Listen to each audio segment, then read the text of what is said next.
Hello guys. We're Art Pixelers and today we will show you how to make a vertical video in CapCut. If you want more tutorials and videos, you can subscribe to our channel and like this video. Also you can share it and comment tutorials to do in next video. The first step to make a vertical video is to import some files.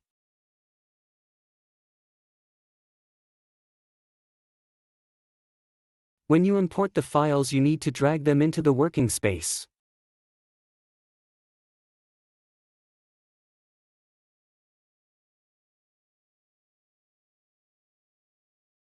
Now share the steps.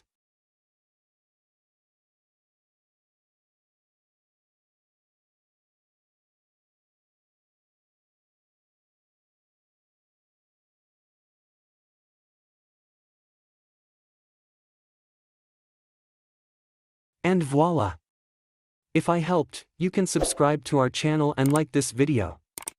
You can also share it and comment what tutorials we should do next. Bye guys!